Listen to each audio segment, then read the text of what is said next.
Hello dear students, welcome to Ujjwal academy.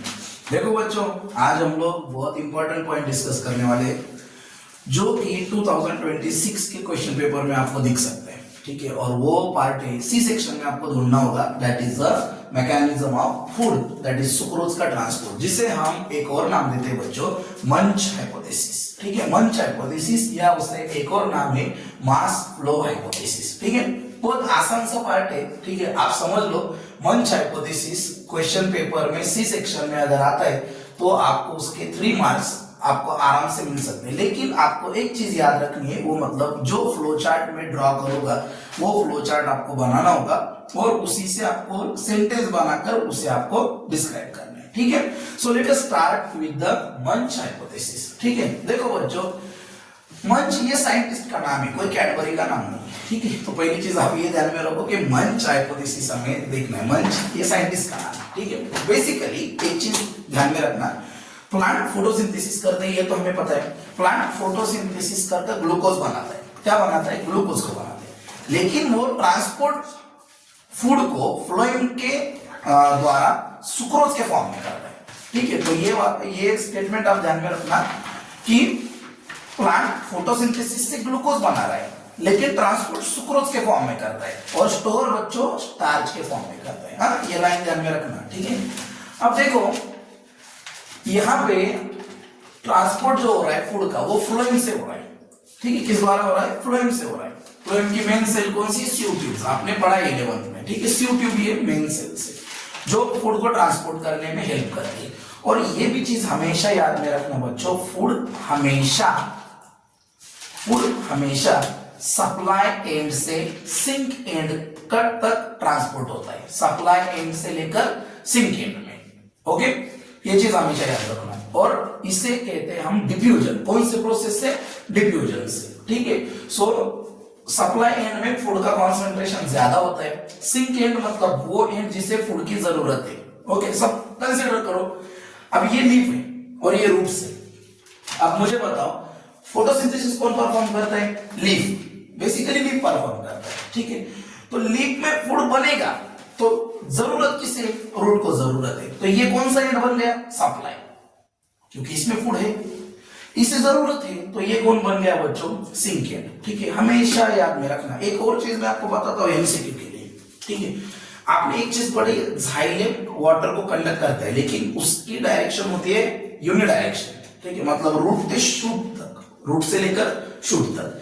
लेकिन food transportation bye directional होता है। Food transportation bye directional होता है, शूट से लेकर रूट तक, रूट से लेकर शूट तक। इसी तरह से सप्लाई एंड सिंक भी बन सकता है, सिंक एंड सप्लाई भी बन सकता है। ओके, ये चीज आप ध्यान में रखना। ठीक है, अब देखो, so let us start with मंच हाइपोथेसिस। ठीक है बच्चों, ध्यान दो आराम से। ठीक है, मंच हाइपोथेसिस देखो, सो पहले हम करेंगे, इसमें 2 केसेस होते हैं, that is loading of veins.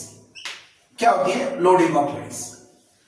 अब बेसिकली अगर आपने 11th में पढ़ा होगा तो जो लीफ की कुछ स्पेशलाइज्ड सेल होती है बच्चों, जिन्हें हम नाम देंगे मेसोफिल सेल। क्या नाम है उसका? Mesophyll cell. अब मैं एक डायग्राम बना देता हूं, वो इमेजिनरी डायग्राम है। ठीक है, सो कंसीडर करिए ये मेरे पास एक मेसोफिल सेल है। मैं सेल हम हेक्सागोनली निकालते हैं। ठीक है, प्लांट की, तो इसको नाम देता हूं मैं मेसोफिल सेल। ये हमारे पास मेसोफिल सेल है। ओके, और ये हमारे पास नेबरिंग सेल्स है, दीज आर नेबरिंग सेल्स। ठीक है, इस तरह से ये हमारे नेबरिंग सेल्स। अब होता क्या है, मेसोफिल सेल में क्लोरोप्लास्ट है। मेसोफिल सेल में क्या होता है? क्लोरोप्लास्ट। सो फोटोसिंथेसिस तो यही करेगी। ठीक है, सो व्हेन प्लांट सेल मतलब मेसोफिल सेल परफॉर्म फोटोसिंथेसिस, तो ये क्या बात कर रही है? फोटोसिंथेसिस कर रही है। तो आपको तो पता है फोटोसिंथेसिस करके वो क्या बनाएगी? Glucose is synthesise. क्या बना रहा है? Glucose is synthesise. ठीक है, ये इसके सेल से। ठीक है, अरे बेटा ध्यान देना, ये इसके सेल से। ओके, सो ये अंदर हो रहा है, लीफ के अंदर हो रहा है। तो मेसोफिल सेल ने क्या किया? फोटोसिंथेसिस किया, ग्लूकोज के पार्टिकल बना लिया। अब ये ग्लूकोज के पार्टिकल है, तो आपको तो पता है कि जब पार्टिकल का नंबर बढ़ जाता है, ठीक है, तो सोल्यूट का कॉन्सेंट्रेशन बढ़ जाता है, ठीक है, और सोल्यूट का कॉन्सेंट्रेशन बढ़ने के वजह से ये मेसोफिल सेल क्या कर रही है बच्चों, एडजेसेंट सेल से, नेबरिंग सेल से के जाइलम से पानी को अंदर ले रही है, ठीक है, वाटर मॉलिक्यूल को अंदर ले रही है, ठीक है। So when plant cell perform the photosynthesis, that is glucose is synthesise, glucose synthesise होने की वजह से, ठीक है, सोल्यूट का concentration within the cell बढ़ चुका है। इसका मतलब सेल का ऑस्मोटिक प्रेशर भी बढ़ने वाला है। तो इसका मतलब क्या होगा, ये सेल एडजेसेंट सेल से वाटर को अंदर ले रही है, और आपको पता है वाटर हमेशा लोअर कॉन्सेंट्रेशन से हायर कॉन्सेंट्रेशन की ओर जाता है। तो ये पानी लोअर कॉन्सेंट्रेशन से हायर कॉन्सेंट्रेशन की ओर आ चुका है, इसे हम कहते हैं ऑस्मोसिस, और पानी अंदर आ रहा है तो इसे हम कहेंगे बच्चों एंडोऑस्मोसिस। तो क्या हो रहा है बताओ, एंडोऑस्मोसिस हो रहा है। क्या हो रहा है, एंडोऑस्मोसिस, ठीक है। देखो मैं क्या कह रहा था, इस मेसोफिल सेल ने क्या बनाया, ग्लूकोज बनाया। ग्लूकोज पार्टिकल के नंबर के वजह से सोल्यूट कॉन्सेंट्रेशन बढ़ गया सेल का, सेल ने पानी को मंगाया, ठीक है, और पानी जब इस सेल में एंटर हो जाएगा, ठीक है, तो अब आपको पता है एंडोऑस्मोसिस हुआ है। एंडोऑस्मोसिस होने के बाद पानी अंदर आने के बाद ये सेल क्या हो जाएगी, टर्जिड, और सेल अगर टर्जिड होगी तो उसका टर्गर प्रेशर बढ़ जाएगा, ठीक है। So endosmosis occur and due to this cell become turgid, cell क्या बन गई, टर्जिड बन गई, और इसका टर्गर प्रेशर बढ़ गया। कौन सा प्रेशर बढ़ गया बच्चों, टर्गर प्रेशर, टीपी बढ़ गया। ओके, आपने सीखा है OP is equal to TP होता है। ओपी मतलब osmotic pressure is equal to turgor pressure. और अब ये सॉल्यूशन है ना, ये बन गया क्या, सॉल्यूशन। पहले तो सोल्यूट था, फिर वाटर आ गया, सॉल्वेंट आ गया, सॉल्यूशन बन गया। अब सॉल्यूशन चल रहा है, सुक्रोज का सॉल्यूशन। किसका सॉल्यूशन, सुक्रोज का सॉल्यूशन, क्योंकि ग्लूकोज को कन्वर्ट कर रहा है किसमें, सुक्रोज में, ठीक है, और फिर सुक्रोज का सॉल्यूशन बन जाता है, और फिर ये सॉल्यूशन यहां पर आ जाता है। This is when.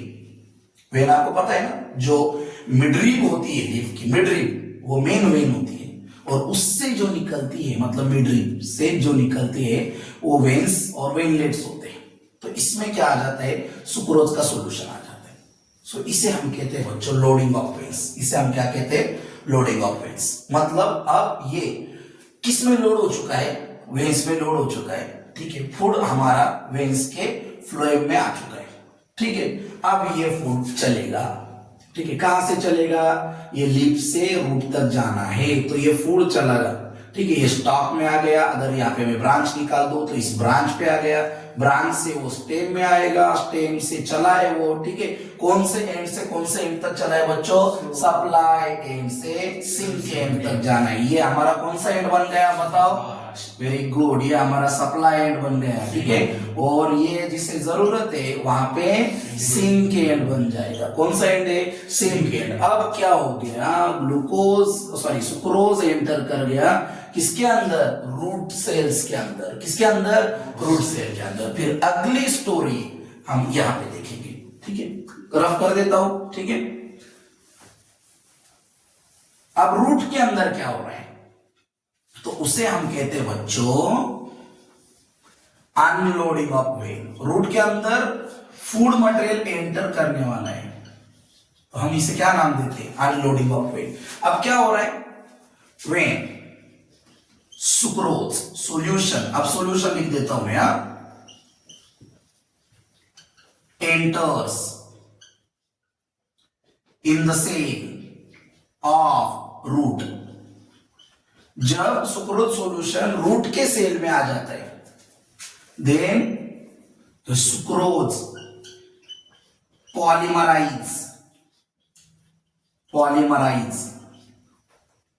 Into starch.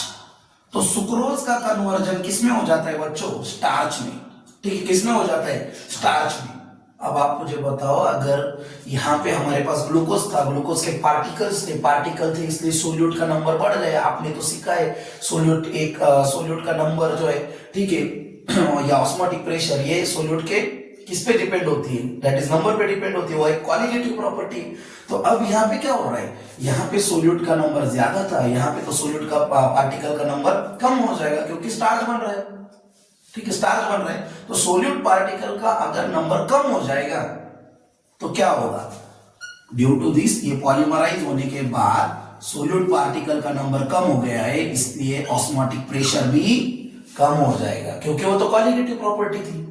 और ऑस्मोटिक प्रेशर कम होने की वजह से, अभी तो मैंने आपको बताया था कि osmotic pressure is equal to क्या होता है, टर्गर प्रेशर, तो टीपी भी क्या हो जाएगा, कम हो जाएगा, टर्गर प्रेशर भी कम हो गया। अब एक बात मुझे बताओ, जब से क्या हो रहा था बच्चों, ऑस्मोटिक प्रेशर बढ़ाने के लिए वाटर अंदर आया था, अब सोल्यूट का नंबर कम हो चुका है, पार्टिकल्स का नंबर यहाँ पे मतलब मेसोफिल सेल में, रूट के सेल में कम है और अदर सेल्स में ज्यादा है, तो वाटर की मूवमेंट हो जाएगी, ठीक है। जब से पानी अंदर आया था, अब पानी बाहर चला जाएगा। यहाँ पे मैंने क्या लिखा है, एंडोऑस्मोसिस, तो यहाँ पे क्या हो रहा है बच्चों, एक्सोऑस्मोसिस। अब मुझे बताओ, एंडोऑस्मोसिस होने के बाद सेल क्या बनी थी, टर्जिड। अब यहाँ पर एक्सोऑस्मोसिस होने के बाद सेल क्या बनेगी, फ्लैसिड। सेल क्या बनेगी, फ्लैसिड। इसका मतलब क्या हुआ, ड्यू टू द, ठीक है, लो टर्गर प्रेशर ग्रेडियंट के वजह से ये सुक्रोज,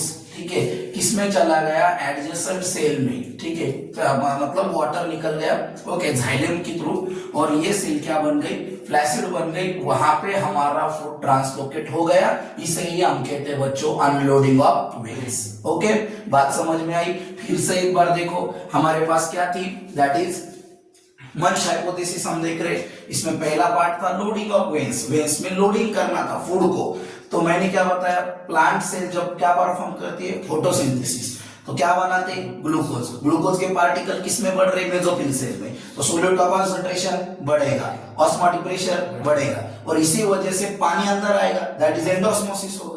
एंडोऑस्मोसिस होने की वजह से सेल क्या होगी, टर्जिड होगी, उसका क्या बढ़ेगा, टर्गर प्रेशर बढ़ेगा। और इसी दरमियान ये फूड किसके अंदर एंटर करेगा, वेन्स के। इसे हमने क्या नाम दिया, लोडिंग ऑफ वेन्स। अब ये फूड लीफ से कहां तक चला है, रूट तक, सप्लाई एंड से सिंक एंड तक। तो सिंक एंड में क्या होगा, अनलोडिंग ऑफ वेन। वहां पे क्या हो रहा है, सुक्रोज सॉल्यूशन कहां एंटर कर रहा है, रूट सेल्स में एंटर कर रहा है। वहां पे जाके सुक्रोज पॉलीमराइज हो रहा है, मतलब एक सुक्रोज के पार्टिकल एक दूसरे को क्या हो रहे हैं, अटैच हो रहे हैं, और अटैच होने की वजह से पार्टिकल का नंबर कम हो गया, स्टार्च बन गया, ठीक है। और पार्टिकल का नंबर कम होने की वजह से ऑस्मोटिक प्रेशर घट गया, टर्गर प्रेशर घट गया, और इसी वजह से एक्सोऑस्मोसिस हो गया, और सेल क्या बन गई बच्चों, फ्लैसिड हो गई। इसका मतलब टर्गर प्रेशर ग्रेडियंट के वजह से हमारा फूड रूट लिप से लेकर रूट तक आ गया, ठीक है। इसे ही हम कहते हैं मंच हाइपोथेसिस, ठीक है। लेकिन जब ये पॉइंट आप लिखोगे, इतना होने के बाद एक पॉइंट आपको लिखना है बच्चों,